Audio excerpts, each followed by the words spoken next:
Assalamualaikum warahmatullahi wabarakatuh. Sampurasun piwaler rampes. Tepang deui dina pangajaran basa Sunda kelas 1 SD Setiara School sareng Miss Retno Aprianti atanapi Miss Rere.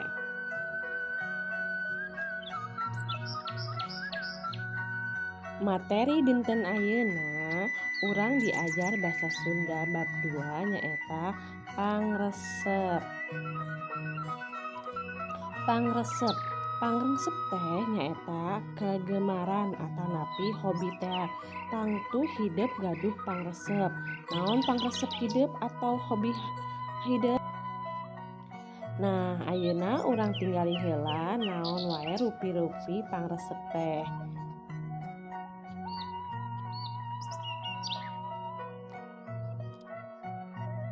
Contohna aya pangresep kaulinan, main kaleci, main bal, main congklak, sareng ngibing atau nari. Nah, eta contoh pangresep kaulinan. Aya deui pangresep piaraan, aya nu resep miara manuk atau burung. Lamun miara manuk teh sok di kurungan. Nu kadua, resep miara lauk atau ikan. Biasana sok diwadahan kana akuarium. Nah, saha anu miara lauk, anu gaduh lauk dina akuarium? Jadi, lamun hideup resep miara sasatoan atanapi binatang kedah telaten ngurus. Kumaha carana? 1. Rajin diparaban atau maraban, dikasih makan. 2. Dibersihan kandangna, dibersihkan tempatnya. Sangkan tergampang kena penyakit. Supaya apa? Tidak gampang kena penyakit. Nuka 3, resep miara kembang atau bunga di buruan atau di halaman. Kudu rajin diceboran atanapi disiram unggal isuk jeung sore, terus digemuk atau dipupuk ame kembangna subur. Nah, ayeuna misalnya badai carita pangaresep. Mini resep maca di pabukon atanapi perpustakaan. Di pabukon rupi-rupi buku carita sareng buku pelajaran.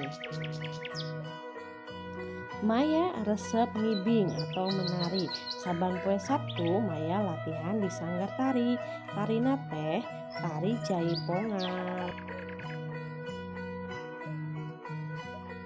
Michelle resep nembang atau nyanyi. Saban poe latihan di sakola. Nu ditembangkeunna kawi Sunda. Nah, itu contohna pangaresep. Jadi, kesimpulanna setiap jalma beda-beda pangaresep, setiap orang beda-beda kegemaran. Ayeuna ku hideup taros pangaresep anggota keluarga. Nah, ayeuna urang diajar nulis kalimat tunggal. Penggunaan kalimat tunggal.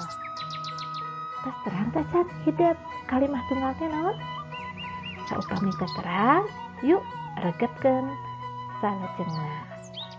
Kalimat tunggal nyaeta kalimat nu diwangun ku hiji pola, nyaeta hiji subjek, hiji predikat, jeung dilengkepan ku objek atawa katerangan tepat jeung waktu.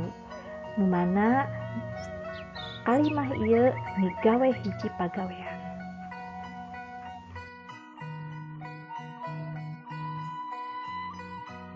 Dina basa Sunda nu disebut subjek teh nyaeta jejer. Predikat disebutna nyaeta caritaan. Objek disebutna udagas. Keterangan disebutna katerangan. Nah, janten aya perbedaan antara dina bahasa Sunda sareng bahasa Indonesia. Mung dina sebatanana unggul, eusina mah sami wae.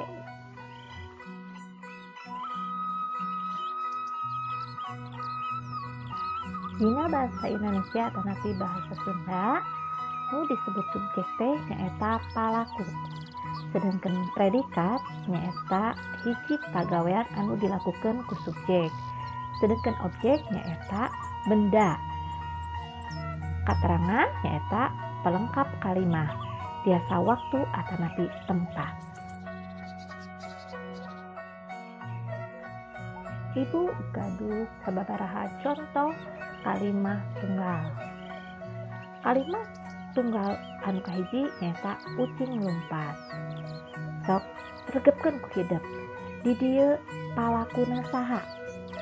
Jelas di dieu palakuna nyaeta ucing. Matakan ucing disebutna subjek. Si ucing ieu teh ngalakukeun naon? Ngalakukeun lumpat. Eta hiji pagawean.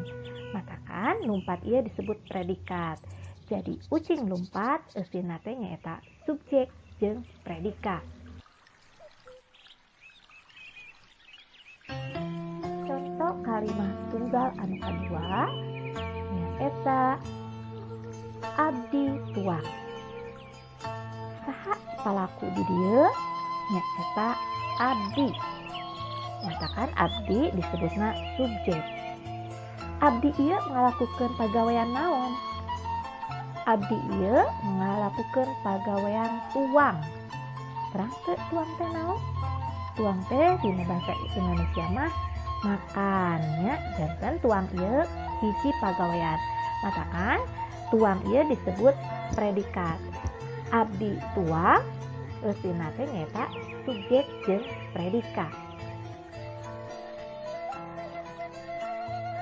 Contoh kalimah tunggal anu salajengna nyaeta abdi angkat ka sakola. Di dieu saha palakuna? Palakuna nyaeta abdi. Abdi ieu ngalakukeun pagawean naon? Abdi ieu ngalakukeun pagawean angkat. Dina basa Indonesia mah berangkat. Angkat ka mana abdi ieu teh? Angkat ka sakola. Sakola di dieu nyaeta kalimah banda.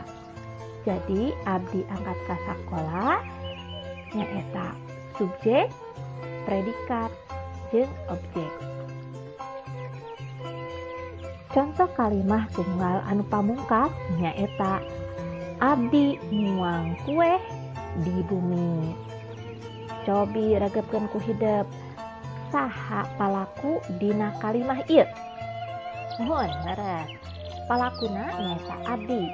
Abdi ieu janten subjek. Teras abdi ieu ngalakukeun pagawean naon? Pagaweanna nyaeta nuang. Kata dasarna tuang. Tuang teh makan dina basa Indonesia mah nya.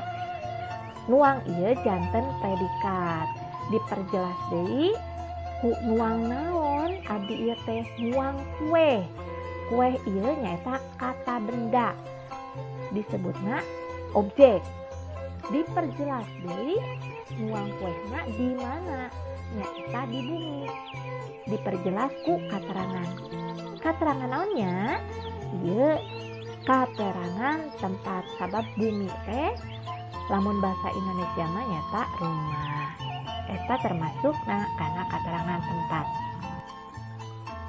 Kumaha ayeuna hideep tos terang naon nu disebut subjek, predikat, objek sareng katerangan? Tah ayeuna Dul atau LKS halaman 25-27 pilihan ganda nomor 1 sampai 16. Atur nuhun. Wassalamualaikum warahmatullahi wabarakatuh.